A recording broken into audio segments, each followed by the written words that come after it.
नमस्कार मंडळी, श्री स्वामी समर्थ. पिंपळाचे झाड हे आपल्या हिंदू धर्मामध्ये अत्यंत पवित्र झाड मानले जाते आणि या पिंपळामध्ये देवी देवतांचा वास असतो आणि या पिंपळाची पूजा केल्यानं आपल्याला अनेक फायदे देखील होतात. तसेच शनी दोषापासून देखील मुक्ती मिळते. त्यामुळे धार्मिक क्षेत्रात पिंपळाच्या झाडाला देववृक्षाची पदवी देण्यात आली आहे. पिंपळाची पूजा अनेक प्रसंगी केली जाते, मग ती अमावस्या असेल किंवा पौर्णिमा. भगवान श्री हरी विष्णू आणि माता लक्ष्मी या पिंपळाच्या वृक्षामध्ये वास्तव्य करतात असं म्हटलं जातं. तसेच पिंपळाच्या झाडाची पूजा केल्यानं आपल्याला पुण्य तसेच पूर्वजांचे आशीर्वाद देखील प्राप्त होतात. तर ज्या मुलामुलींचा विवाह जमत नाही किंवा विवाह जमण्यामध्ये सतत काही ना काही अडचणी निर्माण होतात, ग्रहदोष असतात किंवा इतर काही कारणानं ठरलेलं लग्न देखील मोडतं, तर अशा मुलामुलींनी किंवा त्यांच्या आईवडिलांनी आपल्या मुलांच्या विवाहातील या अडचणी दूर होण्यासाठी एक उपाय करायचा आहे. या पिंपळाच्या झाडाखाली एक वस्तू ठेवायची आहे, जेणेकरून आपल्या मुलांच्या विवाहामध्ये जे काही अडथळे निर्माण होत आहेत तर ते दूर होणार आहेत. तसेच भगवान श्री हरी विष्णू आणि माता लक्ष्मीच्या आशीर्वादाने तुमच्या मुलांना मनासारखे स्थळ देखील येणार आहे. आता ही पिंपळाच्या झाडाखाली कोणती वस्तू ठेवायची आहे, कशा प्रकारे ही सेवा करायची आहे, याविषयीचीच माहिती मी तुम्हाला अगदी थोडक्यात पण महत्त्वाची सांगणार आहे. तर व्हिडिओ शेवटपर्यंत पहा. त्याचबरोबर चॅनलवर जर नवीन असाल तर चॅनलला सबस्क्राईब करा, जेणेकरून आपले असेच येणारे नवनवीन माहितीमय आणि भक्तिमय व्हिडिओ तुमच्यापर्यंत पोहोचत राहतील. तसेच व्हिडिओ पाहताना व्हिडिओला लाईक करायला देखील विसरू नका. पिंपळाच्या मुळामध्ये भगवान श्री हरी विष्णू, केशव, फांद्यांमध्ये नारायण, पानामध्ये देवहरी आणि फळांमध्ये सर्व देवतांचा वास असतो. पिंपळ वृक्ष हे भगवान श्री हरी विष्णूंचं रूप असून महात्मा या झाडाची सेवा करतात. भगवद्गीतेमध्ये भगवान श्रीकृष्ण म्हणतात की पिंपळ झाडामध्ये सर्वश्रेष्ठ वृक्ष आहे. तसेच पिंपळ हे भगवान श्री हरी विष्णूंचं एकमेव रूप आहे आणि जेथे भगवान श्री हरी विष्णू असतील तर तेथे माता लक्ष्मीही असतेच. तर आपण आज जो हा उपाय जाणून घेणार आहोत तर तो उपाय करायचा आहे गुरुवारी, कारण गुरुवार हा भगवान श्री हरी विष्णूंना समर्पित वार आहे आणि त्या दिवशी आपल्याला हा उपाय करायचा आहे. सकाळी ज्या वेळेला आपली मुलं आंघोळ करतात तर त्यांच्या आंघोळीच्या पाण्यामध्ये थोडीशी हळद आणि थोडंसं खडं मीठ टाकायचं आहे. गंगाजल असेल तर ते देखील टाकू शकता. त्याचबरोबर आपला जो घराचा उंबरटा आहे तर त्यावरती हळदीनं लेपन करायचं आहे. हळदीनं आपल्या मुख्य दरवाजावरती स्वस्तिक काढायचं आहे, जेणेकरून आपल्या घरामध्ये जी नकारात्मकता पसरलेली असेल किंवा आपल्या मुलांच्या आंघोळीच्या पाण्यामध्ये या वस्तू टाकल्यानं त्यांच्या शरीरावरची नकारात्मकता आहे तर ती दूर होण्यास मदत होते. त्याचबरोबर या ज्या वस्तू मी आंघोळीच्या पाण्यामध्ये टाकायला सांगितलेल्या आहेत तर त्या दररोज जरी तुम्ही आंघोळीच्या पाण्यामध्ये टाकल्या तरी देखील चालेल. त्यानंतर आपल्या देवघरातील देवी देवतांची पूजा करायची आहे. बाळकृष्ण हे भगवान श्री हरी विष्णूंचं स्वरूप आहे, त्यामुळे बाळकृष्णाला चंदनाचा टिळा लावायचा आहे. माता लक्ष्मीची पूजा करायची आहे. मुलांच्या विवाहासंबंधित ज्या काही अडचणी आहेत तर त्या दूर करण्यासाठी त्यांना प्रार्थना देखील करायची आहे. त्यानंतर आपल्याला हा उपाय करायचा आहे. आता उपाय करताना पिंपळाच्या झाडाची जी पूजा आहे किंवा जो उपाय आहे तर तो आपल्याला सूर्योदयापूर्वी कधीही करायचा नाही असं आपलं हिंदू धर्मशास्त्र सांगतं. कारण सूर्योदयापूर्वी धनाची देवी माता लक्ष्मीची बहीण अलक्ष्मीचा निवास या पिंपळाच्या झाडावर असतो आणि अलक्ष्मीला दारिद्र्याची देवी मानली जाते आणि ती आपल्या जीवनात नेहमीच दारिद्र्य अडचणी आणते. म्हणून सूर्योदयापूर्वी कधीही पिंपळाच्या झाडाची पूजा करायची नाही किंवा पिंपळाच्या झाडाखाली जाऊन कोणतेही उपाय करायचे नाहीत. असं केल्यानं तुम्ही केलेल्या पूजेचं तुम्हाला फळ तर मिळणार नाही, याउलट घरामध्ये दारिद्र्य येईल आणि म्हणूनच आपल्याला हा जो उपाय करायचा आहे तर तो सूर्योदयानंतरच करायचा आहे. तर उपायासाठी आपल्याला लागणार आहेत कणकेचे 5 दिवे. गव्हाच्या पिठाच्या कणकेपासून तुम्हाला हे 5 दिवे तयार करायचे आहेत. आता जर काही कारणास्तव जर तुम्हाला हे गव्हाच्या पिठाचे जर दिवे बनवणे शक्य होत नसेल तर तुम्ही मातीचे दिवे देखील घेऊ शकता, परंतु शक्यतो तुम्हाला गव्हाच्या पिठाचेच दिवे हे करून घ्यायचे आहेत. आता हे दिवे बनवत असताना या कणकेमध्ये थोडीशी हळद, थोडंसं देशी गाईचं तूप टाकायचं आहे आणि ही कणिक मळून याचे दिवे करायचे आहेत. दिवे बनवत असताना देखील भगवान श्री हरी विष्णूंचं नामस्मरण करायचं आहे. ओम नमो भगवते वासुदेवाय नमः या मंत्राचा जप करायचा आहे. आणि आपण ज्या कामासाठी हे दिवे बनवत आहोत तर ही तुमच्या मनामध्ये ही भावना राहिली पाहिजे की आपण हा उपाय कशासाठी करत आहोत. त्यानंतर हे 5 दिवे बनवायचे आहेत.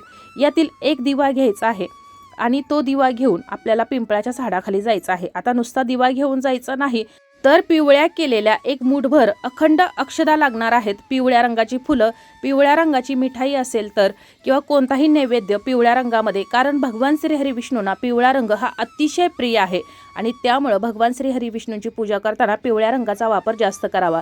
शक्यतो या दिवशी मुलामुलींनी पिवळ्या रंगाचीच वस्त्र परिधान करायचे आहेत. त्यानंतर पाणी घ्यायचं आहे. या पाण्यामध्ये देखील थोडीशी हळद टाकायची आहे. त्याचबरोबर आपण ज्या अक्षदा घेतलेल्या आहेत तर त्यातील 11 अक्षदा मोजून या पाण्यामध्ये टाकायचं आहे. त्यानंतर ह्या सर्व वस्तू घेऊन पिंपळाच्या झाडाखाली जायचं आहे. पिंपळाच्या झाडाची आपल्याला पूजा करायची आहे. पिंपळाच्या झाडाला आपण जे पाणी आणलेलं आहे तर ते अर्पण करायचं आहे.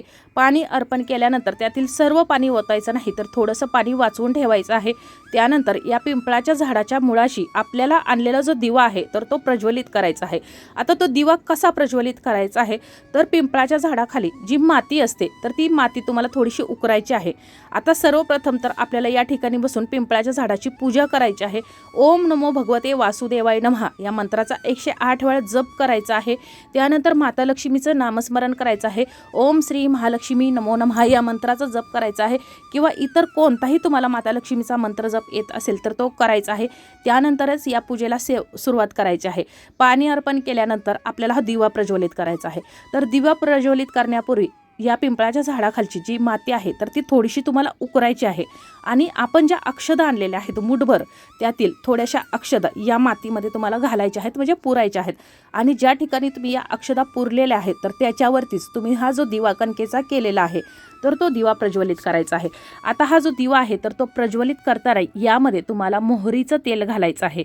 आता जर मोहरीचं तेल नसेल तर तुम्ही देशी गाईचं तूप घालू शकता, किंवा तुम्ही तिळाचं तेल घातलं तरी चालेल, परंतु मोहरीचं तेल किंवा देशी गाईचं तूपच घालायचं आहे. जे आपण रोजच्या वापरात जे तेल वापरतो तर ते या उपायासाठी तेल चालणार नाही.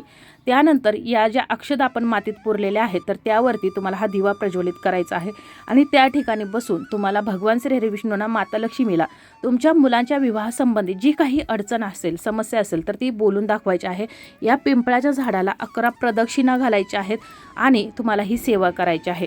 त्यानंतर उरलेल्या ज्या थोड्याशा अक्षदा आहेत तर त्या एखाद्या कागदाच्या पुडीमध्ये बांधायच्या आहेत आणि या अक्षदा ज्या मुलींचा विवाह ठरत नाही तर त्यांच्याजवळ त्या ठेवायच्या आहेत आणि ह्या गुरुवारपासून पुढच्या गुरुवारपर्यंत त्या अक्षदा सोबत ठेवायच्या आहेत. त्यानंतर या अक्षदा पक्ष्यांना खाऊ घालायच्या आहेत आणि त्यानंतर पुन्हा एकदा तुम्ही हा उपाय करताना तुम्हाला पुन्हा एकदा या अक्षदा जवळ ठेवायच्या आहेत. तर अशा प्रकारे तुम्हाला ही सेवा करायची आहे. त्यानंतर घरी आल्यानंतर उरलेले जे 4 दिवे आहेत तर त्या 4 दिव्यांमध्ये मोहरीचं तेल किंवा देशी गाईचं तूप घालायचं आहे. चिमूटभर पिवळी मोहरी टाकायची आहे. अखंड अक्षदा ज्या आपण घेतलेल्या होत्या पूजेसाठी त्यातीलच अखंड 11 अक्षदा तुम्हाला प्रत्येक दिव्यामध्ये टाकायच्या आहेत. भीमसेनी कापराची एक वडी टाकायची आहे. जर तुमच्याकडे तुरटीचा खडा असेल तर तुरटीचे छोटे छोटे तुकडे या 4ही दिव्यामध्ये टाकायचे आहेत. हे दिवे प्रज्वलित करायचे आहेत आणि देवघरासमोर तुमच्या मुलांना बसवायचं आहे. त्यानंतर हे दिवे पेटवल्यानंतर तुम्हाला पुन्हा एकदा भगवान श्री हरी विष्णू, माता लक्ष्मीला, तुमची कुलदेवता आहे किंवा तुम्ही ज्या देवी देवतांना मानता तर त्यांना तुम्हाला आपल्या मुलांच्या विवाहासंबंधी जी काही अडचण आहे, समस्या आहे तर ती बोलून दाखवायची आहे. आई वडील हा उपाय करत असतील तर त्यांनी त्यांच्या मुलांचं नाव घेऊन उपायाचं सांगायचं आहे.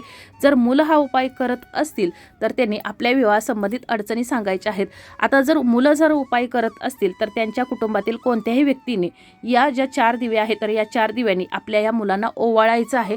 7 वेळा ओवाळायचं आहे. त्यानंतर हे जे दिवे आहेत तर ते घराच्या एखाद्या कोपऱ्यामध्ये ठेवून द्यायचे आहेत. त्यानंतर एका प्लेटमध्ये एक ओंजळभर पिवळी मोहरी घ्यायची आहे. त्यावरती 2 अखंड तमालपत्र ठेवायचे आहेत. थोडीशी पिवळी मोहरी, थोडेसे भीमसेनी कापराचे खडे यावरती ठेवायचे आहेत आणि या वस्तू आपल्या घरामध्ये जाळायचं आहे, जेणेकरून आपल्या घरामध्ये जी निगेटिव्हिटी, नकारात्मकता पसरलेली आहे तर ती दूर होण्यास मदत होणार आहे. आता हा उपाय करायचा आहे आपल्याला संध्याकाळी. मी अगोदर सांगायला विसरले, आपल्याला जी पिंपळाच्या झाडाची पूजा करायची आहे तर त्यानंतर तुम्हाला ज्या ठिकाणी गोमाता असेल तर त्या ठिकाणी जाऊन गोमातेला देखील हिरवा चारा खाऊ घालायचा आहे. कारण गोमातेमध्ये 33 कोटी देवी देवता वास करत असतात आणि तिची पूजा केल्यानं, सेवा केल्यानं त्यांचा आशीर्वाद देखील आपल्याला प्राप्त होतो. दुसऱ्या दिवशी म्हणजेच वार येत आहे शुक्रवारी आपण हे जे दिवे घेतलेले आहेत तर ते स्वच्छ धुवायचे आहेत आणि ज्या ठिकाणी गोमाता असेल तर त्या ठिकाणी जाऊन त्या गोमातेला खाऊ घालायचे आहेत. माता लक्ष्मीचं ज्या ठिकाणी मंदिर असेल तर तिथं जाऊन तिची पूजा देखील करायची आहे. तर अशा प्रकारे तुम्हाला दर गुरुवारी हा उपाय करायचा आहे. पिंपळाच्या झाडाखाली एक कणकेचा दिवा प्रज्वलित करायचा आहे आणि त्या दिवा प्रज्वलित करण्यापूर्वी त्या ठिकाणची खालची माती उकरून त्यामध्ये तुम्हाला एक मुठभर अक्षता पुरायच्या आहेत आणि त्या अक्षता पुरून त्यावरतीच तुम्हाला हा दिवा प्रज्वलित करायचा आहे। अगदी साधी सोपी सेवा असते, परंतु अत्यंत प्रभावी सेवा असतात। मनापासून आणि श्रद्धेने जर तुम्ही असे उपाय सेवा जर केल्या तर आपल्याला त्याचं निश्चित फळ मिळत असतं। तुम्ही दर गुरुवारी हा उपाय करायचा आहे आणि उपाय केल्यानं भगवान श्री हरी विष्णू आणि माता लक्ष्मीसारखा तुमच्या मुलांचा देखील जोडा जमणार आहे, मनासारखं स्थळ येणार आहे। प्रेमविवाहामध्ये जरी काही अडचणी येत असतील तर त्या देखील दूर होणार आहेत। त्याचबरोबर नुसते उपाय आणि सेवा करून चालत नाही, तर त्याला मेहनतीची देखील तितकीच जोड असायला हवी। तर असा हा अगदी साधा सोपा परंतु अत्यंत प्रभावी उपाय आहे। जर तुम्हाला कणकेचे दिवे जर करणं शक्य होत नसेल तर तुम्ही मातीचे दिवे घेऊ शकता। मातीचे दिवे घेत असताना ते देखील नवीनच असावे, खराब झालेले किंवा अगोदर वापरलेले दिवे आपल्याला या उपायासाठी घ्यायचे नाहीत। त्याचबरोबर मी अगोदर सांगायला विसरले, जे आपण पिंपळाच्या झाडाला अर्पण केलेलं जे पाणी होतं तर ते पाणी वाचवून घरी आणायचं आहे आणि संपूर्ण घरामध्ये हे हळद टाकलेलं पाणी शिंपडायचं आहे, जेणेकरून घरामध्ये जी नकारात्मकता पसरलेली आहे तर ती दूर होण्यास मदत होते। तर अशा प्रकारे आज आपण मुलांच्या विवाहात येणाऱ्या अडचणी दूर करण्यासाठी पिंपळाच्या झाडाखाली कोणती सेवा करायची आहे याविषयीची माहिती जाणून घेतलेली आहे। तरी देखील तुमच्या काही समस्या असतील, अडचणी असतील तर तुम्ही मला कमेंटमध्ये विचारू शकता। माहिती आवडली असेल तर व्हिडिओला लाईक करा, चॅनलला सबस्क्राईब करा आणि हा व्हिडिओ जास्तीत जास्त शेअर करा।